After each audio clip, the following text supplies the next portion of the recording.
Nous sommes donc partis, mesdames et messieurs, pour recevoir Christian Choukourou, analyste politique. Christian Choukourou, bienvenue, bonsoir. Bonsoir Crispin. Bonsoir à tous les téléspectateurs de Télé 5. Merci de nous rejoindre sur ce plateau.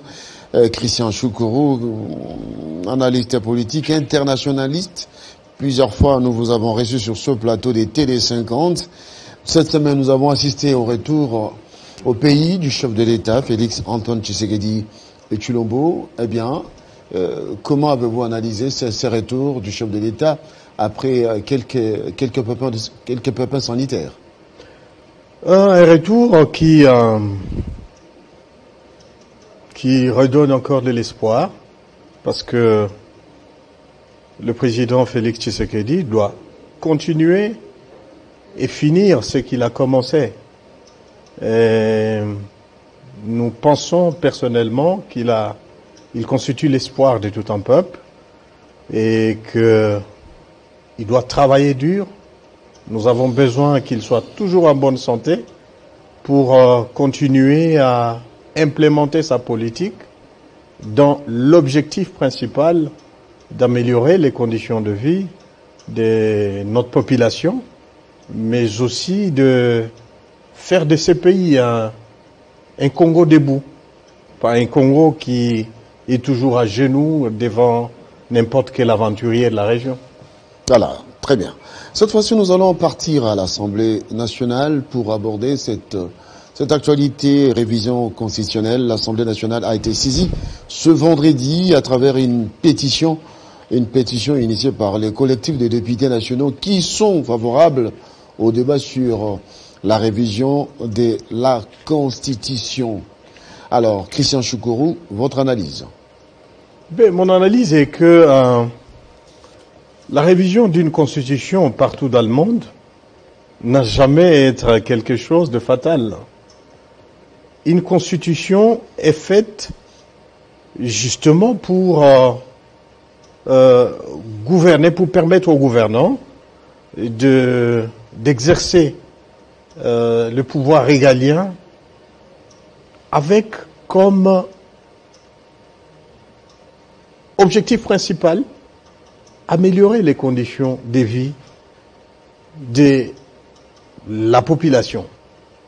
Et pour ce qui nous concerne, je crois que ça ne devrait pas être une fatalité. Encore que les gens spéculent, mais il y a quand même certains articles qui semblent être désuets par rapport à la bonne marche de la République. Et à mon humble avis, s'il faut qu'elle soit modifiée, pas pour les modifier, mais pour aller dans l'essence d'améliorer les conditions sociales de la République, je ne vois pas pourquoi les gens doivent être agités. Alors, l'agitation de l'opinion publique, c'est par rapport à ce que ces collectifs avancent comme argument. Ces élus veulent bien que le mandat du président de la République passe de 5 à 7 ans. Ça, ce sont des matières verrouillées de la Constitution. Mais le mandat du chef de l'État. Vous savez, je me répète, qu'une constitution est faite pour permettre, en fait c'est une Bible où le guide de celui qui détient le pouvoir pour justement travailler dans le sens d'accomplir ou réaliser ce que le peuple attend. Et si effectivement, moi je suis d'ailleurs partant que on ramène de 5 à 7 ans par exemple. Parce que 5 ans, c'est vrai, ça peut paraître beaucoup, mais on se rend compte que avec ce qui doit être fait, le temps est relativement court. Nous ne le disons pas par opportunisme politique. Nous le disons parce que c'est une nécessité. C'est une des faiblesses de notre Constitution. Parce que on a par exemple changé, je crois en 2011, si je ne m'abuse, la Constitution en ce qui concerne le tour à l'élection présidentielle. On a révisé. Est-ce que ça a été une fatalité? Même ceux qui l'ont révisé, ils ont changé les pouvoirs. Le pouvoir a été transféré. C'est-à-dire que ce qui est dangereux, c'est de modifier une constitution sur l'accoutrement d'un individu. Taillé sur mesure. Taillé sur mesure. C'est ce qui est dangereux.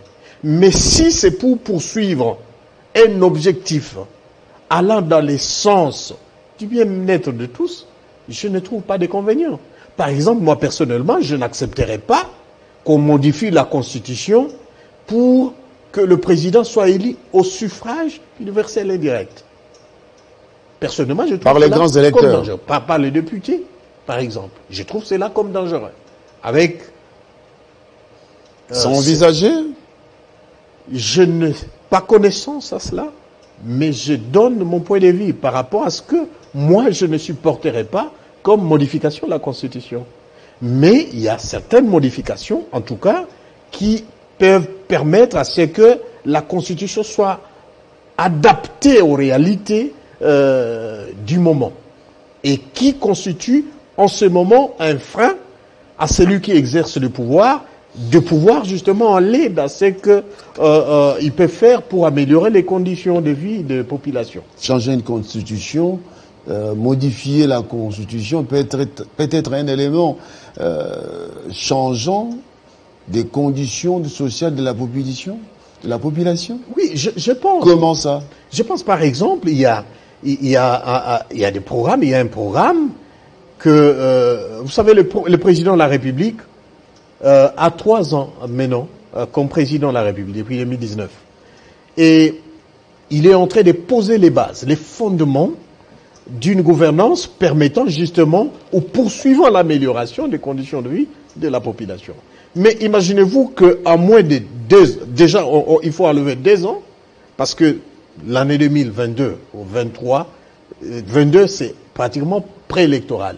C'est-à-dire que il y aura certains couacs parce que on sera vraiment en pleine chaleur de préparation des élections. Donc vous voyez que d'une part, donc pour vous c'est justifié. C'est justifié. Justifié par le fait que après les élections, le président élu doit prendre presque une année pour s'installer et la deuxième année pour faire asseoir sa vision politique et la troisième année pour réellement constater les prémices de son programme gouvernemental et puis quatrième, sentir réellement l'évolution économique. Mais sur le plan pratique, soyons sérieux. Donc 5 ans, le président de la République, 5 ans, c'est peu. C'est peu, à mon humble avis. Il faut vraiment 7 ans. Je suis partant.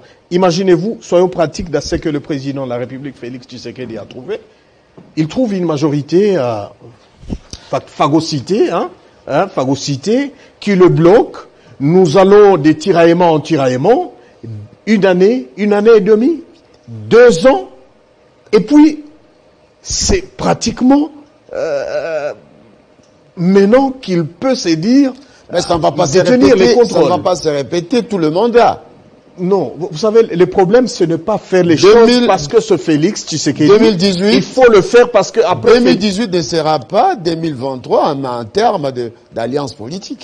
Il faut le faire parce que même quelqu'un d'autre profitera de cette modification de la Constitution. Parce que Félix Tshisekedi, c'est que il a 2 mandats et après 2 mandats, il va laisser à quelqu'un d'autre, il va devenir sénateur à vie. Alors, 2 mandats ne sont pas 2 mandats, oui, 2 mandats constitutionnels, bien sûr, mais c'est pas, il faut passer par le scrutin, le cycle électoral. Naturellement, mais justement, les fondements de tout, c'est la Constitution de la République. Il faut absolument que certains articles soient un peu revisités. Il y a la question de la CENI, de l'organisation des élections. Il y a des questions qui touchent à la Constitution. Parce que, avec l'expérience que nous avons vécue, il y a eu justement certaines faiblesses et qui nécessitent absolument à ce qu'on touche à certains articles pour permettre à ce qu'on améliore le cadre juridique et légal pour permettre à ce que nous avions refusé pour les élections passées, que cela ne se reproduise pas. Nous devons quand même apprendre à être un pays moderne où on organise une élection sans qu'il y ait une seule goutte de sang versé, parce qu'il y a eu des manifestations ou parce qu'il y a eu des gens qui n'ont pas été d'accord avec la publication de tel ou tel comme président ou député national. L'inquiétude de l'opinion publique, c'est de savoir, est-ce que cette révision visant le rallonge de 5 à 7 ans le mandat du chef de l'État débute ce mandat ou après ce mandat? Il peut débuter dès le mandat prochain, pourquoi pas? Il peut débuter dès le mandat prochain, à mon humble avis. Mais il ne faut pas que les gens, justement, calquent ça à la personne de Tshisekedi. Parce que même après Tshisekedi, c'est lui qui les suivra, bénéficiaire de ces 7 ans de mandature. L'essentiel, c'est de se dire qu'en 7 ans, justement, on peut implémenter sa vision et arriver aux objectifs et faire bénéficier justement la population de cette vision. Rentrons un peu à la genèse de cette constitution. On fait les débats sans passion. C'est-à-dire qu'aujourd'hui, cette révision constitutionnelle vise à corriger ce qui a été comme l'esprit à la base de la rédaction de cette constitution, parce que c'est une constitution de belligérants. Ça aussi, c'est un fait. C'est un fait, c'est une constitution qui devrait évoluer avec le temps, justement. Est-ce que c'est bien compris? C'est le produit des Sun City. Oui. Mais maintenant, justement, au fur et à mesure que nous avançons, on se rend compte que certains articles deviennent désuets et deviennent le frein à la marche de la République. Alors, que dites-vous? Et voilà qui appelle justement une revisitation. Mais pour les autres, le mandat des chefs de l'État est intouchable. Il ne faudra pas changer le mandat des chefs de l'État, il faudra changer des constitutions alors. Non, je crois que le problème aujourd'hui, c'est cet opportunisme qui caractérise l'homme politique congolais.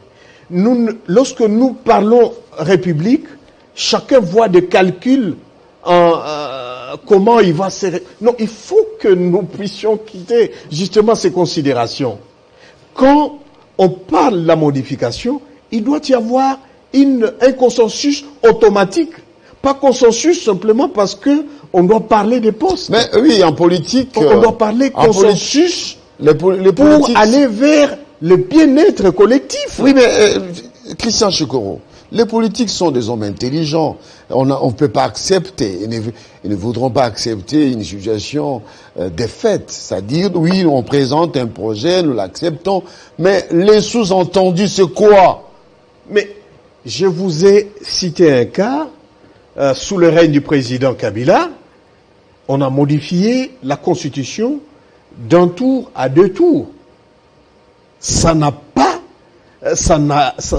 fait que, justement, il échappe à ça. Parlons même le président Félix a été élu. On va aborder cette question justement de cet article de la Constitution. On va aborder cette question claire. Donc, on doit éviter justement de voter des lois ou de modifier la Constitution sur base des individualités. C'est ça qui vous Il faut le faire parce qu'il y a nécessité d'aller vers l'amélioration des choses.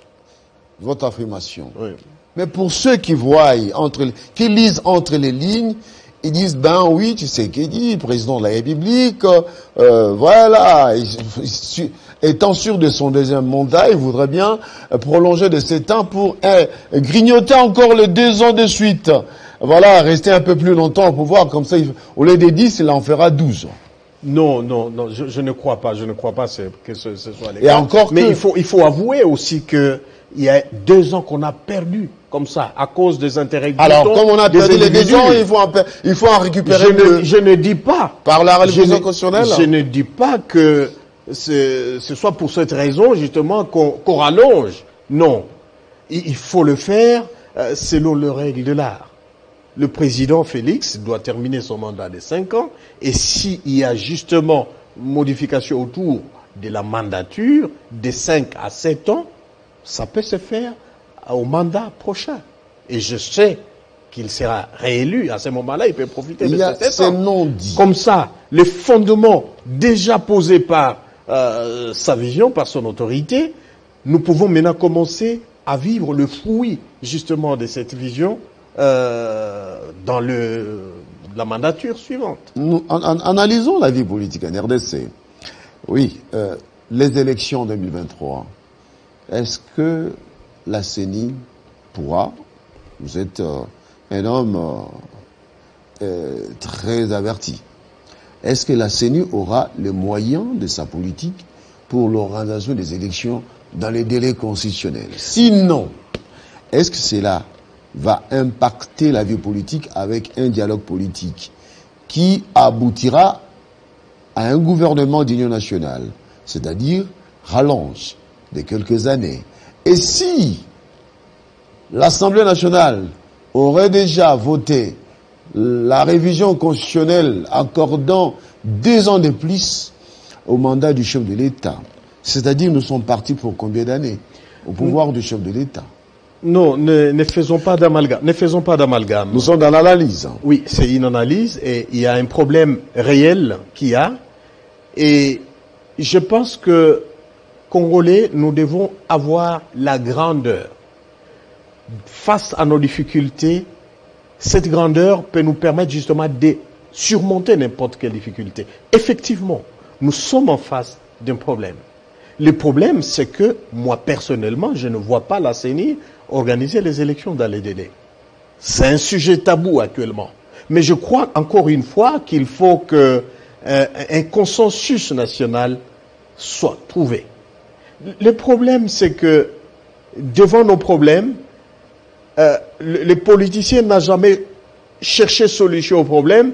Il a toujours trouvé en ces problèmes justement un moment de se retrouver. Et voilà qui entraîne notre pays justement en queue de peloton. Nous devons avoir la capacité à pouvoir résoudre le problème nous-mêmes.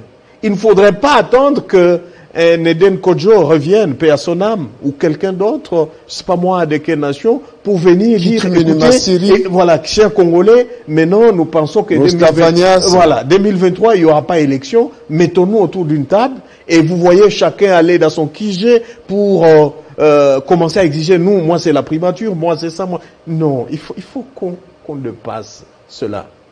Il faut que le consensus se fasse par patriotisme. J'ai toujours aussi pensé qu'un consensus de manière automatique doit être trouvé dans les hommes politiques congolais autour des questions essentielles de la marche de notre État. Aujourd'hui, même si Félix Tshisekedi quittait le pouvoir, même celui qui viendra, il retrouvera le problème, notamment les problèmes sécuritaires, notamment le problème d'identité, notamment les problèmes de questions sociales. Ça nécessite les consensus nationaux. J'ai toujours cru qu'il est possible que les politiques peuvent se mettre ensemble et fixer les caps pour celui qui sera président, même en 2026, 27 ou 2030, disons, celui qui doit venir à 2030, voici les objectifs qu'il doit atteindre, voici ce qu'il ne doit pas faire, voici ce qu'il doit faire. Et mobiliser la population objectivement pour juger, soit positivement ou négativement, ce président de la République. Nous devons fixer nos priorités nous-mêmes. Mais dans cela, l'homme politique congolais n'y est pas. C'est quand il y a un problème, chercher à tirer les draps de son côté pour qui être ministre, qui pour être DG, qui pour être ambassadeur, voilà qui intéresse. Et voilà qui fait que nous soyons toujours un pays qui est à genoux. Parce qu'il nous manque l'unité. J'ai vu et j'ai pleuré le président de la République malade à Bruxelles. Des individus qui se permettent de dire que le président, il va pas rentrer, et il faut déjà envisager l'intérim. Mais mon Dieu, nous sommes quelle nation, nous ne savons même pas nous unir. autour des questions essentielles. Le chef de l'État, il est président de la République de l'opposition. Il est président de la République de la majorité. Une route qu'il peut construire, ce n'est pas seulement ceux du pouvoir qui doivent justement à emprunter cette route-là. Donc il faut qu'on apprenne à aimer ces pays. Et quand on aime ces pays, qu'on soit du côté du président de la République en fonction ou non, il faut ne fût-ce que soutenir son action, parce que l'action, ce n'est pas pour lui et sa famille. Alors, lorsque vous parlez c'est pour toute la population, opposition comme majorité confondue. Alors, question du consensus national, ça englobe beaucoup de choses. C'est la territoriale, c'est la cohésion et l'unité nationale autour des questions essentielles. Mais il y a aussi cette problématique à la base. Et ça, c'est plus qu'une priorité, Crispin. À la base... Sinon, nous naviguons à vue. Voilà. Mais il y a cette problématique à la base dans nos provinces qui sont agitées depuis que nous avons les assemblées provinciales. Mais qu'en est-il de la bonne gestion à la base? Parce que nous constatons des décisions qui sont énoncées par l'autorité centrale, mais rejetée par les députés provinciaux. Voilà un autre point. La politisation des décisions administratives, la justice qui s'en mêle, c'est par exemple la question des mouillages. Le vice-premier ministre, ministre de l'Intérieur, à Selo, dit qu'il n'y a pas des vacances au niveau de la province de Lualaba. Il n'y aura pas élection. Mais mouillage ne rentre toujours pas. Pourquoi on ne peut pas créer le consensus autour de cette question et qu'on en vide? Mais justement, le problème c'est celui-là. Si nous aimons réellement ce pays, et si réellement nous sommes animés par un esprit patriotique, si réellement nous voulons que l'état de droit soit une réalité, il faut qu'on respecte nos textes. Ce qui se passe au Lualaba, c'est inacceptable. C'est une violation de la Constitution. Et c'est intolérable. On ne peut pas permettre qu'on foule aux pieds la Constitution de la République. Je soutiens le président de la République, mais ce genre de questions, on doit éviter. Si Mouyej était en son temps empêché, pourquoi on ne peut pas faire les choses de sorte à ce que son sort soit fixé? Parce qu'en même temps, Mouyej a été élu sur le même ticket que Fifi Masuka. Depuis quand même nos textes réglementaires, un gouverneur peut faire l'intérim pendant... Mais non, nous allons vers la deuxième année. Vous sentez qu'il y a quelque chose qui ne cloche pas? Qu'est-ce qui est derrière cette violation flagrante des lois de la République? Qu'est-ce qui est derrière ça? Mouyej est toujours gouverneur de province. Qu'est-ce qui fait qu'il soit toujours à Kinshasa alors que son poste d'attache est la province du Lualaba? Pourquoi on continue à garder Fifi Masuka alors que le vice-gouverneur du ticket Mouyej? Pourquoi carrément, comme c'est un même ticket, on ne fixe pas les sorts de Mouyej, donc du ticket Mouyej-Masuka, pour organiser l'élection du gouverneur? Mais pour le vice-premier ministre de l'Intérieur, il n'y aura pas élection là-bas. Mouyej est toujours gouverneur. Mais justement, gouverneur, il ne jouit pas justement de ces prérogatives-là de gouverneur. À quoi joue-t-on? L'état de droit, ce n'est pas aussi cela. Je crois que quelque part, il faut qu'on aide le président de la République à jouer son rôle. Vous avez parlé de la question justement de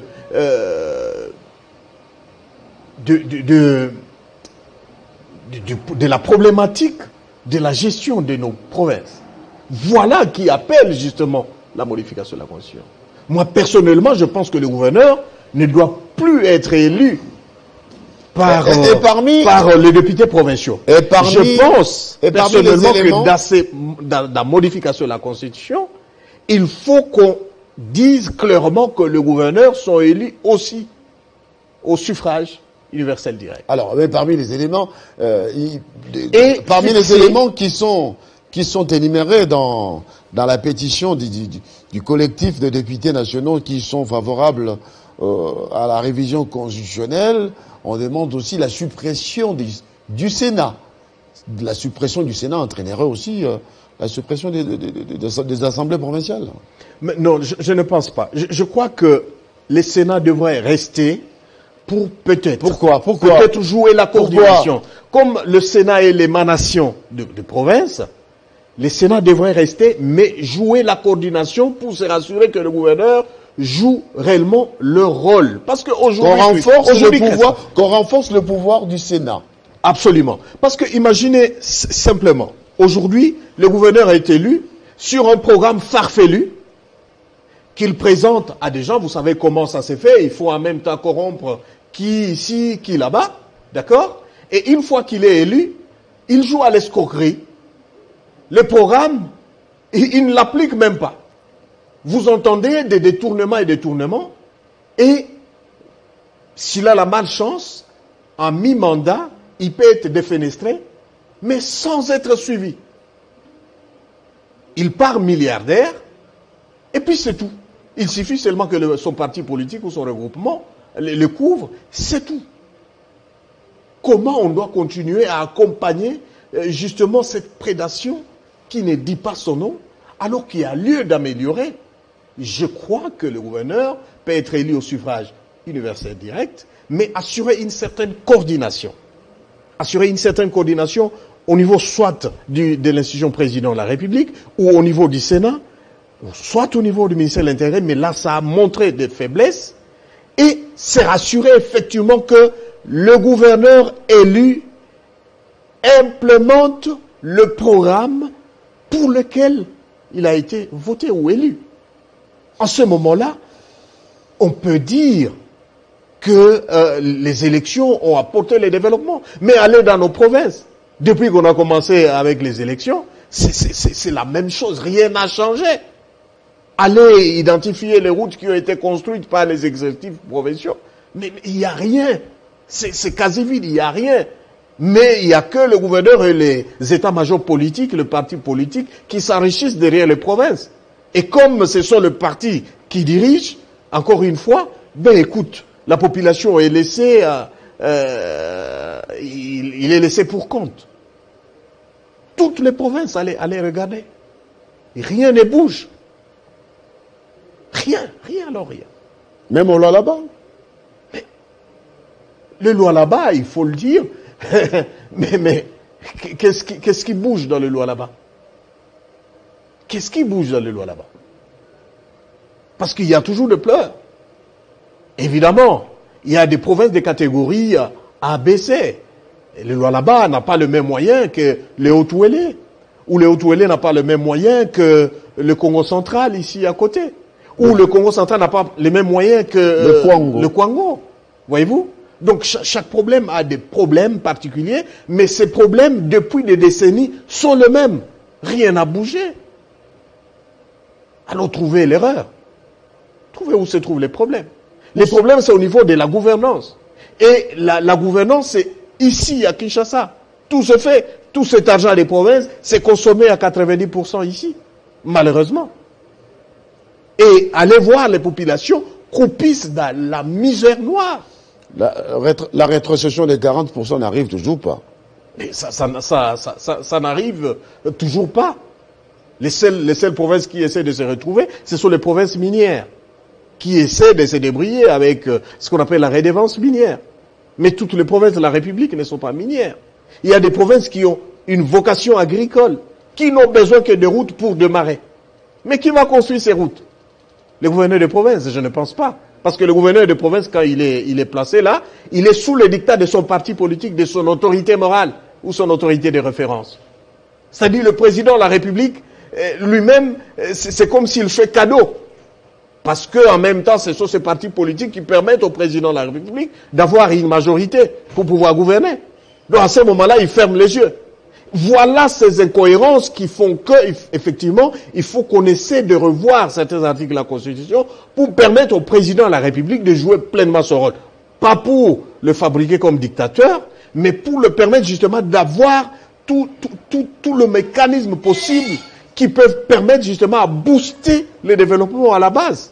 Et c'est ça même l'objectif principal du démembrement ou du découpage territorial qu'on a connu. C'est parce qu'on estimait que le territoire était vaste et qu'il fallait le découper et permettre à ce que les administrés soient proches des dirigeants afin que le problème soit réglé localement. Mais on se rend compte qu'on a juste changé les choses sur papier, mais dans le fait, c'est le contraire. Merci beaucoup, Christian Choukourou, d'avoir abordé avec moi cette problématique aujourd'hui. Nous rappelons que révision constitutionnelle à l'Assemblée nationale a été saisie ce vendredi à travers une pétition déposée par les collectifs de députés nationaux qui sont favorables au débat sur la révision constitutionnelle. Christian Choukourou, merci. Merci, Crispa. On marque une petite pause, mesdames et messieurs.